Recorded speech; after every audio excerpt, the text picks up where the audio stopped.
नमस्कार मित्रांनो, साधी माणसे या मालिकेच्या आजच्या भागामध्ये आपण बघणार आहोत. इथे सत्या आता धूमकेतूला बटाटे वडे बनवण्यासाठी मदत करत असतो, पण धूमकेतू मात्र जोरदार दिशी ते चटणीचं पातेलं सत्यासमोर आदळते आणि करा तुम्हीच असे म्हणू लागते. आता सत्या घाबरतो. अरे बापरे, धूमकेतू तर खूप भडकलाय, आता आपल्याला गप्पच बसावं लागतंय असे म्हणत सत्या आता गप्प बसून धूमकेतूकडे बघू लागतो. त्याच वेळेस आता मीराने कढईत तेल टाकलेलं असतं आणि बटाटे वडे तळायला सुरुवात केलेली असते. तेव्हा सत्या मनाशीच म्हणू लागतो, सत्या बेटा, इथे काही तुझी डाळ शिजणार नाहीये, तुला दुसरं काहीतरी करावं लागेल, इथे तर फक्त बटाटे वडे शिजतायत असे म्हणत सत्या लगेच तिकडनं निघून जातो. तर आता संध्याकाळची वेळ झाली असते. सगळेजण मस्त बटाटवड्यांचा आस्वाद घेत असतात. रिया मात्र खूपच खुश असते, कारण एकदा का बटाटे वडे खाऊन झाले की तिच्या मनात जे काही प्लॅनिंग आहे ना ते सगळ्यांना सांगायचं असतं. तेव्हा लगेच आता ती मीरा वहिनीला आवाज देते, मीरा वहिनी, अगं कुठे राहिलीस, चल की पटकन. मीरा आता वड्यांबरोबर सगळ्यांसाठी चहाही घेऊन आलेली असते. त्याच वेळेस निरूपा विचारू लागते, काय ग रिया, आज समद्यांना अशी पार्टी का दिली, नेमकं भानगड काय? त्याच वेळेस देविकाही म्हणू लागते, हो हो, या पाठीमागे काही कारण आहे का? त्यावर लगेच पंकज मनाशीच म्हणू लागतो, मला भिकारी बनवून इथे पार्टी साजरी करतायत? नाही नाही नाही, मी भिकारी झालो होतो त्याचं सेलिब्रेशन तर चालू नाही ना इकडे, नक्कीच असंच दिसतंय असे म्हणत रागानेच आता सत्या मीराकडे पंकज टापरूनच बघत असतो. त्याच वेळेस आता लगेच मीरा म्हणू लागते, नाही नाही, म्हणजे कसं आहे ना, आता आज आपल्याला रियाला काहीतरी गुड न्यूज द्यायची, म्हणजे खास काहीतरी सांगायचे, आणि म्हणून तिने हे बटाटे वडे मला बनवायला सांगितले होते. आज ती तुम्हाला खास काहीतरी सांगणार आहे बरं का. तेव्हा लगेच आता रिया म्हणू लागते, हो गाईज, आज असलं भारी तुम्हाला मी काहीतरी सांगणार आहे ना, फक्त मी रवीची वाट बघते, रवी आला की लगेच ते मी तुम्हाला सांगणार. तेव्हा देविका म्हणू लागते, हो, असलं काय खास आहे, म्हणूनच ही पार्टी ठेवली वाटतं. तेव्हा लगेच सत्य मला ते बघ रिया, दरवाजात रवी आलाय. आता रवी आतमध्ये आलेला असतो. तेव्हा लगेच आता सगळेजण असे वडे वगैरे खाताना बघताच रवी विचारू लागतो, अरे बापरे, कसलं सेलिब्रेशन चालू आहे का, काही झालंय का, काही गुड न्यूज आहे का, सांगा ना. त्याच वेळेस आता पटकन रिया रवीला चापट मारते, रवी, अरे आपल्याला ना सांगायचं आहे ना त्यांना, मी आपल्या प्लॅनिंगबद्दल त्यांना सांगणार आहे, म्हणून ही पार्टी केली. तेव्हा लगेच आता आजी म्हणू लागते, सुधा, अरे बघ, त्यांची प्लॅनिंग सुरू पण झाली बरं का. आता लगेच निरूपा खूपच खुश होते. प्लॅनिंग म्हणजे काय, बाळाचीच असणार असा यांचा गैरसमज होतो. तेव्हा लगेच आता रवी मात्र घाबरतो, रे बापरे, रिया, अगं नीट बोल ना, त्यांचा गैरसमज होतोय. त्यावर लगेच मीरा म्हणू लागते, रिया, प्लॅनिंग म्हणजे त्यांना दुसरा प्लॅनिंग वाटतोय, मगाच्यासारखा गैरसमज, तसं काही बोलू नको, नीट व्यवस्थित समजावून सांग. त्यावर रवी म्हणू लागतो, आजी, आई, असं काही नाही आहे, हे बघा, तुम्ही गैरसमज करून घेऊ नका, आमचं प्लॅनिंग दुसरं आहे. त्यावर रिया म्हणू लागते, नाही म्हणजे तो प्लॅनिंग पण आम्ही करू, पण आधी मीरा वहिनीचा प्लॅनिंग असेल, मग देविकाचा प्लॅनिंग असेल, आणि मग त्यांच्या एक्सपिरियन्स नंतर आम्ही विचार करू, हो की नाही. आत्ता तो प्लॅनिंग नाही, आत्ता आपल्याला ही जी मोठी पार्टी करायची ना. तेव्हा सत्य म्हणू लागतो, मोठी पार्टी, कुठली पार्टी रिया. त्यावर रिया म्हणू लागते, सत्य दादा, आज आपण ही छोटी पार्टी केली ना, मग याचाच धमाका म्हणून आपल्याला मोठी पार्टी करायची. तेव्हा निरूपा म्हणू लागते, पार्टी, कुठे पार्टी. त्यावर लगेच रिया म्हणू लागते, हे बघा गाईज, आता नवीन वर्ष येतंय, म्हणून आता आपल्याला काहीतरी सेलिब्रेशन करायला पाहिजे, म्हणून मी आणि रवीने काहीतरी प्लॅनिंग केलं आहे. म्हणजे कसं आहे ना, आपण मस्त फिरायला जाऊ 2-3 दिवसांसाठी. कसं आहे ना, आपण ना घरी राहून बोर झालो आहे, मग नवीन वर्षाची सुरुवात आपण छानपैकी करायला पाहिजे की नाही, सगळ्यांनाही खूप बरं वाटेल, आणि असं कुटुंब जर सगळं फिरायला गेलं तर किती मजा येईल. म्हणून मला असं वाटतं की आपण ना मस्त तिकडे जाऊन पार्टी करायची, एन्जॉय करायचं, फिरायचं, मस्त राहायचं. 2-3 दिवस लागतील गाईज, तुम्हाला काय वाटतंय, जाऊया की आपण आउटिंगला. तेव्हा लगेच देविका खुश होते आणि लागते, हो, चालेल चालेल, मला नक्की चालेल, मला खूप आवडेल. रिया, तुझं प्लॅनिंग खरंच खूप मस्त आहे. तेव्हा निरूपा म्हणू लागते, म्हणजे फिरायला का, अरे बापरे, खूप दिवसापासून कुठे फिरायला गेलो नाही, छान, हा, मस्त आयडिया आहे, नवीन वर्षाची नवीन सुरुवात पण होईल. तेव्हा पंकज मात्र रागावतो आणि देविकाकडे बघू लागतो. त्याच वेळेस सत्या म्हणू लागतो, रिया, तुमची आयडिया मात्र भारी या. त्यावर लगेच आता सुधाकर भाऊ म्हणू लागतात, पण नेमकं जायचंय कुठे. तेव्हा रिया म्हणू लागते, बाबा, आम्ही काही स्टॉप काढून ठेवलेत. हे बघा, महाबळेश्वर, ओटी, पनवेल अशा बरेच बरेच पॉईंट काढलेले आहेत. आपल्याला जो आवडेल आपण तिकडे जाऊया. त्यावर सुधाकर भाऊ म्हणू लागतात, पण रिया अगं अशा काळात तिकडे खूप थंडी राहील, इकडेच एवढी थंडी आणि मग अशाने आपण आजारी पडू की. तेव्हा रवी म्हणू लागतो, रिया मी म्हटलो होतो ना यार. त्याच वेळेस आता लगेच रिया म्हणू लागते, मग अजून पॉईंट आहे ना जवळचे, म्हणजे आपला जाण्यात वेळही जाणार नाही आणि तुम्हालाही आवडेल असे पॉईंट पण काढलेत. आपण तिकडे जाऊया आउटिंगला, चालेल? त्यावर लगेच देविका म्हणू लागते, चालेल ना, मस्त मस्त. अजून काही पॉईंट आता रियाने सांगितलेले असतात. तेव्हा सत्या म्हणू लागतो, रिया अगं या असल्या पॉईंटवर खूप गर्दी असते गं, आणि आता तर नवीन वर्ष सुरू होतं आहे म्हटल्यानंतर खूप लोक फिरायला येणार आणि मग एवढ्या गर्दीत कसं जमणार बरं? नाही नाही नाही, जरा दगदगच होईल. त्यावर लगेच आता रवी म्हणू लागतो, करेक्ट सत्यादादा, मी हेच सांगत होतो तिला, पण तिचं सारखं आपलं आउटिंगला जाऊ एवढंच चालू आहे.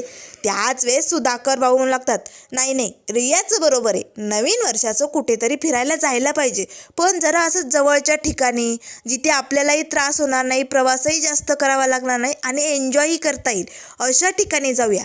त्याच वेळेस आता देविका म्हणू लागते, मग कोल्हापूर, पन्हाळा असल्या छोट्याशा म्हणजे कमी प्रवासाच्या ठिकाणी जायचं का, जेणेकरून दगदगही होणार नाही आणि मस्त एन्जॉयही करता येईल, जायचं का तिकडे? त्यावर सुधाकर भाऊ लागतो, वा देविका हे पॉईंट मस्त आहेत, आपण तिकडे जाऊया. तेव्हा रिया म्हणू लागते, पटले ना गाईस, आउटिंगला जाण्याचा प्लॅन मस्त आहे ना, मग आपण तयारीला लागूया आणि लगेच जाऊया. तेव्हा निरूपा म्हणू लागते, जाऊया, शेवटचं कधी फिरायला गेले होते ना, मला बी आठवत नाही, यांच्या काळात कधी नेत होते फिरायला, आता सुनाच्या काळात जाण्याचा योग येतोय ना, तर जायलाच पाहिजे असे म्हणत निरूपा खूपच खुश होते. त्याच वेळेस देविका म्हणू लागते, आम्ही पण येणार, आम्ही पण किती दिवसाचं कुठे फिरायला गेलो नाही, हो की नाही पंकज? पंकज मात्र वाकडं तिकडं तोंड करून देविकाकडे बघू लागतो. तेव्हा देविका म्हणू लागते, पंकज यार हे सगळं झालेलं विसरून जाणार आहे, हे बघ नवीन वर्षाची सुरुवात नवीन पद्धतीने कर. एकदा का तू 2-3 दिवस मस्त फिरून आला ना तर रिलॅक्स होशील आणि सगळं काही विसरून जाशील, आणि मग नवीन वर्षातच तू नवीन नोकरी शोध आणि नवीन सुरुवात कर, चालेल? आता पंकजची बोलती बंद झालेली असते, त्यामुळे तो काही न बोलता गुपचूप बसून राहतो. तेव्हा सत्या म्हणू लागतो, चालेल, आपण समजेजण आता मस्त आउटिंगला फिरून येऊ आणि मग काय मस्त पार्टी करू तिकडे, एन्जॉय करू. त्याच वेळेस आजी म्हणू लागते, हे बघा पोरांनो, मी आत्ताच तीर्थयात्रा करून आले, त्यामुळे मला काय येणं शक्यच नाही, माझा प्रवास मला झेपणार नाही रे, त्यामुळे मी घरी राहील, तुम्ही मस्त एन्जॉय करूया. आता सासूबाई घरी राहणार आहे म्हटल्यानंतर अरे बापरे, निरूपाच्या मनात तर लड्डू फुटलेले असतात, कारण सगळं काही तिच्या मनासारखंच होईल ना तिकडे गेल्यानंतर, म्हणून ती खूपच खुश झालेली असते. त्याच वेळेस आता मीरा मात्र रागाने सत्याकडे बघते, कारण ती सत्यावरती रुसलेली असते ना. तेव्हा ती म्हणू लागते, रिया तुझी कल्पना छान आहे गं, पण मी पण आजींना सोबत घरीच राहील, मी नाही येणार आउटिंगला. तेव्हा लगेच आता रिया म्हणू लागते, मीरा वहिनी यार असं काय करते, तुला यावंच लागणार आहे. नाही, तुला सोडून आम्ही जाणारच नाही आहे मीरा वहिनी.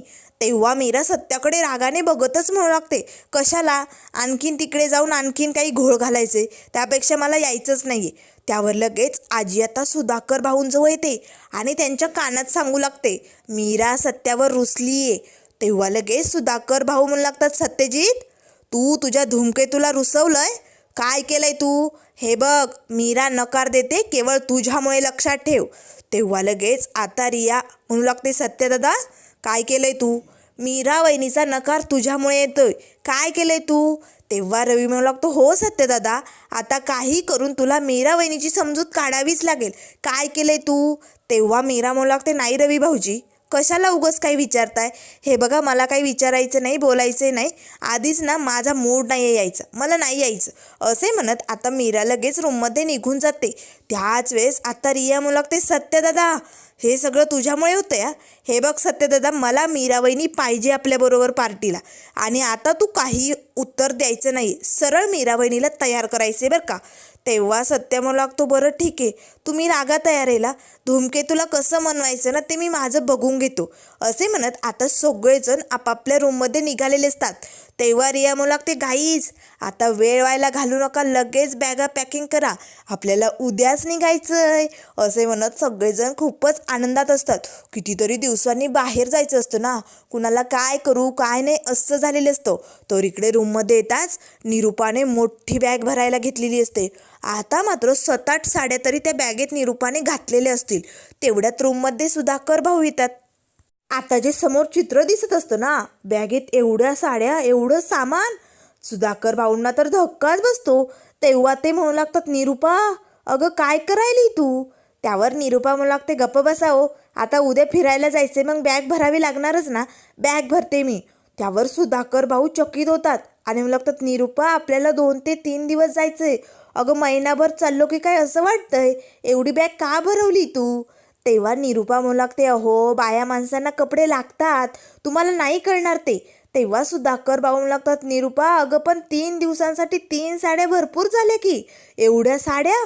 त्यावर निरूपा म्हणू लागते, हे बघा आता ही जी साडी आहे ना, ही मी आधी जाताना घालणार आहे, आणि मग तिकडे गेल्यानंतर फिरायला जायचं ना दुपारी, मग ही साडी घालणार, आणि संध्याकाळच्या वेळेला फिरायला ही साडी, आणि मग रात्री झोपण्यासाठी हा मस्त नाईट ड्रेस. अरे बापरे, एवढे एका दिवसासाठी निरूपा. तेव्हा निरूपा म्हणू लागते, हो या 4 कपड्यांचा 1 दिवसाचा सेट आहे, आणि मग आता 3 दिवसाचा असा सेट घ्यावा लागेल की, म्हणून बॅग भरली हो. तेव्हा सुधाकर भाऊ म्हणू लागतात, निरूपा तू नक्की फिरायलाच चालली ना. अगं बाहेर फिरायला गेल्यानंतर बाहेरच्या वस्तू बघायच्या, माणसं बघायची, अगं आपण काय फिरतोय हे लक्षात ठेवायचं, कुठे काय काय आहे हे सगळं बघायचं सोडून तू फक्त कपडे बदलणार आहे निरूपा. मला तर असं वाटतंय तू फिरायला नाही, तू फॅशन शोला निघाली असं वाटतंय तुझ्या बॅगीकडे बघून. तेव्हा निरूपा म्हणू लागते, गप्प बसावं, कपडे बदलायला कितीसा वेळ लागतो, मी फिरणार पण आणि एन्जॉय पण करणार, पण हां तुम्ही पण माझ्याबरोबर ना चांगले चांगले कपडे घ्या. तेव्हा सुधाकर भाऊ लागतात, घेणार की, मी पण 2-3 ड्रेस घेतो, पण निरूपा माझे 1-2 ड्रेस तुझ्या बॅगेत घे ना, माझं तरी किती सामान आहे. त्यावर निरूपा म्हणू लागते, जमणार नाही, तुमची बॅग सेपरेट घ्या, माझ्या जागेत अजून खूप काय काय सामान बसवायचे, आणि तुम्ही फक्त 2-3 ड्रेस घेणार. अहो मला मॅच होतील असे ड्रेस घ्या, नाहीतर तिकडे मी एवढी नटून थटून छान फिरायला येईल बाहेर, आणि लोक काय बोलतील तुमच्याकडे बघून, कसली बाई आहे ना, किती छान कपडे, किती मस्त राहणीमान आहे तिचं, आणि तिचं हे ध्यान कसं दिसतंय. तेव्हा सुधाकर भाऊ लागतात, निरूपा तुम्हाला ध्यान बोलली. तेव्हा निरूपा म्हणू लागते, हो त्यासाठीच मग चांगलं राहणीमान करूनच जायचंय, त्यामुळे 2-3 ड्रेस घ्या, चला पटकन घ्या आवरावरी करून. आता मात्र सुधाकर भाऊंना या निरूपाचा तर मोठा तापच झालेला असतो. त्याच वेळेस निरूपा म्हणू लागते, हो त्या तिकडे ना माझ्या लिपस्टिक वगैरे सगळं काही सामान आहे, पावडरचा डब्बा, कंगवा आणि नीलपेंट आहे 4-5, त्या पण घ्या. सुधाकर भाऊ म्हणू लागतात, एवढ्या. तेव्हा निरूपा म्हणू लागते, एवढ्या साड्या बदलायच्या, मग नीलपेंट बदलायला नको का, घ्या बरं पटकन. आता सगळं काही गबाळ त्या बॅगेत घातलेलं असतं, पण आता नका का ती बॅगेचं झाकण लागायचं नावच घेत नाही. सुधाकर भाऊ मात्र आता निरूपाकडे बघून हसू लागतात. तर इकडे आता सत्यानेही बॅग भरायला घेतलेली असते. आता मात्र सत्याने बॅगेत आपले कपडे ठेवलेले असतात. तेवढ्यात धूमकेतू रूममध्ये येतो. आता धूमकेतू मात्र चटई अंथरून चालू असतं. सत्या मात्र आता धूमकेतूसाठी एक ड्रेस घेऊन आलेला असतो. आता सत्या तो ड्रेस बॅगेत घालणार, तेच धूमकेतू रागाने त्याकडे बघू लागते. तेव्हा सत्या पुन्हा तो ड्रेस ठेवून देतो. त्याच वेळेस आता सत्या लगेच मीराच्या साड्या बॅगमध्ये भरू लागतो. तेव्हा मीरा म्हणू लागते, ओ तुम्ही माझ्या साड्या कशाला बॅगमध्ये भरतायत, मी येणार नाही आहे, मी आधीच सांगितलं आहे. त्यावर सत्या म्हणू लागतो, धूमकेतू मी तुला चल म्हटलोय का, नाही ना, मला साड्या न्यायच्यात तिकडे. त्यावर मीरा म्हणू लागते, माझ्या साड्या आहेत त्या, तुम्ही तिकडे जाऊन काय करणार आहात, त्याचं नेसणार आहात का साड्या. त्यावर सत्या म्हणू लागतो, मी काही बी करेन, मला न्यायच्यात ना, मला लागतात त्या. तेव्हा मीरा म्हणू लागते, कशाला लागतायत त्या, तुम्हाला काय गरज पडणार आहे त्याची. तेव्हा लगेच सत्या म्हणू लागतो, धूमकेतू आता तिकडे गेल्यानंतर मला तुझी आठवण येणार, मग तुझी आठवण आल्यानंतर ह्या साड्या माझ्यासोबत असतील ना, म्हणून मी तिकडे घेऊन चाललोय. तेव्हा मीरा म्हणू लागते, असं आहे का, एवढी आठवण येणार आहे. त्याच वेळेस सत्या आता कपाटाचा आतला कप्पा उघडतो. त्यात धूमकेतूच्या गळ्यातले हार, झुमके वगैरे असतात, तो बॉक्स काढतो. तेव्हा मीरा म्हणू लागते, ओ आता ते कशाला चालवलंय. त्यावर सत्या आता एक झुमका हातात घेतो आणि म्हणू लागतो, धूमकेतू तू जेव्हा माझ्याशी बोलते ना, तेव्हा तुझे हे झुमके असे झुलूक झुलूक हलत असतात, आणि मला ते खूप आवडतात धूमकेतू. पण तिकडे गेल्यानंतर नाही झुमके हलणार ना तू असणार, मग मला तुझी आठवण येणार की नाही, म्हणून हे बरोबर घेऊन चाललो आहे मी. तुझी आठवण आली की हे असे हलवायचे आणि त्याकडे बघायचं, म्हणून चालवलं आहे मी. तेव्हा मीरा म्हणू लागते, एवढीच आठवण येत असेल तर कशाला जाताय तुम्ही, थांबा की इकडेच घरी. तेव्हा लगेच सत्य म्हणू लागतो, कळतंय ना धूमकेतू, कळतंय ना तुला तुझ्या नवऱ्याला तुझ्याशिवाय नाही करमणार, मग का असं करते धूमकेतू. हे बघ धूमकेतू, माझं चुकलं तुला माहिती आहे गं, पण मी जे काही केलं ना त्या पाठीमागचं कारण पण बरोबर होतं की नाही. तो फुसका कसा वागला माझ्या आईबापाशी तू बघतेस ना, मग ते कारण बरोबर आहे की नाही मला एवढंच सांग. तेव्हा मीरा म्हणू लागते, हे बघा ते कारण बरोबरच होतं. त्याच वेळेस सत्य म्हणू लागतो, होतं की नाही, होतं की नाही बरोबर. अगं त्या फुसक्याला जर सरळ करायचं असेल ना तर हीच पद्धत वापरावी लागते, त्यामुळे तो सरळ होणारच नाही. आणि हे जर कारण चुकीचं असतं ना तर आजीने माझी साथ दिलीच नसती धूमकेतू. पण बघ, आजीने या सगळ्यात माझी साथ दिली, याचा अर्थ मी चुकीचा नाही आहे धूमकेतू, तरी तू माझ्यावरती रागवली. बरं सांग धूमकेतू, माझं चुकीचं कारण तुला पटत नाही आहे ना, तू जी शिक्षा देशील ना ती मला मान्य आहे धूमकेतू. तू काहीही सांग, बेडूकुड्या मारू का उठा बशा काढू, काय करू, जे पटेल ते मी करायला तयार आहे. धूमकेतू सांग ना, तू मारू का बेडूकुड्या. आता धूमकेतू एक नाही दोन नाही गप्प असते. तेव्हा सत्या लगेच आता बेडूक उड्या मारायला सुरुवात करतो. त्याच वेळेस आता बेडूक उड्या मारत मारत सत्या मात्र रूमच्या दरवाजापर्यंत जातो. तेवढ्यात आता दरवाजा उघडून रिया आलेली असते. आता रिया मात्र घाबरते, सत्य दादा. आता मात्र सत्याला काय करावं, आपण बेडूक उड्या मारतोय, बायकोसमोर हे सगळं करतोय, हे बघून रिया काय म्हणेल, यामुळे सत्या लगेच आता इकडे तिकडे चापलू लागतो. कुठे गेलंय कानातलं झुमकं, कुठे हरवलंय ते काय माहिती, कुठे गेलं असे आता शोधतच सत्या धूमकेतूजवळ येऊन उभी राहतो. तेव्हा तो रियाला विचारू लागतो, रिया तुला कुठे दिसतंय का ग, बघ तरी. तेव्हा रिया हसू लागते आणि लागते, सत्या दादा तू काहीतरी शोधतोय का, मला असं वाटतंय तू उड्या मारत होता. तेव्हा मीरा मात्र हसू लागते. त्याच वेळेस सत्या म्हणू लागतो, नाही ग रिया, अगं मी ना ती कानातल्याची मागची फिरकी नसते का ती शोधत होतो, ती हरवली ना, त्यामुळे मी इकडे तिकडे बघत होतो. तेव्हा रिया म्हणू लागते, खरंच हरवली फिरकी. त्यावर मीरा हसतच म्हणू लागते, कसली हरवली फिरकी. तेव्हा लगेच रिया म्हणू लागते, वा सत्या दादा मस्त उड्या मारतो की तू, पण जाऊ दे रिया, कसल्या कामासाठी आली हे विसरून जाईल. मीरा वहिनी हे ना तुझ्या बॅगेत ठेव बरं का, माझ्या बॅगेत जागा नाही आहे. तेव्हा लगेच आता मीरा म्हणू लागते, ठीक आहे चालेल. त्याच वेळेस सत्या म्हणू लागतो, म्हणजे धूमकेतू तू येणार आहे, तू येणार आहे फिरायला. त्यावर रिया म्हणू लागते, सत्यादा तुझ्या धूमकेतूने मला आधीच सांगून ठेवलं होतं ती येणार आहे फिरायला, पण ती तुझ्यावर रुसली आहे ना, म्हणून ती तुला नाही म्हटली होती, तुला फसवलंय तिने. पण एक गोष्ट लक्षात ठेव सत्यदादा, बाहेर गेल्यानंतर धूमकेतूचा रुसवा तुला काढायचा आहे, ती अजून विसरलेली नाही आहे ते सगळं. तेव्हा लगेच सत्य म्हणू लागतो, बरोबर ठीक आहे असे म्हणत आता रिया लगेच तिकडनं निघून जाते. त्याच वेळेस आता लगेच सत्य म्हणू लागतो, धूमकेतू तू खरंच येणार आहे, मग मला का सांगितलं नाही, मी एवढी मेहनत केली, बेडूक उड्या मारल्या आणि तू फक्त बघत राहिली, माझी मेहनत फेल केली की. तेव्हा मीरा म्हणू लागते, मला बघायचं होतं, मला मनवण्यासाठी माझा नवरा काय काय करू शकतो ते, आणि तसंही तुमच्या या बेडूक उड्या मला कधी बघायला भेटल्या असत्या, मस्त होत्या. आता सत्य मात्र हसू लागतो. आता लगेच मीरा म्हणू लागते, बरं चला घ्या त्या साड्या कपाटातनं माझ्या, घेताय ना. तेव्हा सत्य म्हणू लागतो, हो हो कुठली साडी घ्यायची असे म्हणत आता सत्य मात्र धूमकेतूच्या साड्या बॅगेत भरू लागतो. मीरा मात्र हसतच आता सत्याकडे बघू लागते. तर त्यानंतर इकडे आता देविका आणि पंकजच्या रूममध्येही तयारी चालू असते. पण पंकज मात्र खूपच आळशी असा खूपच रुसून बसलेला असतो.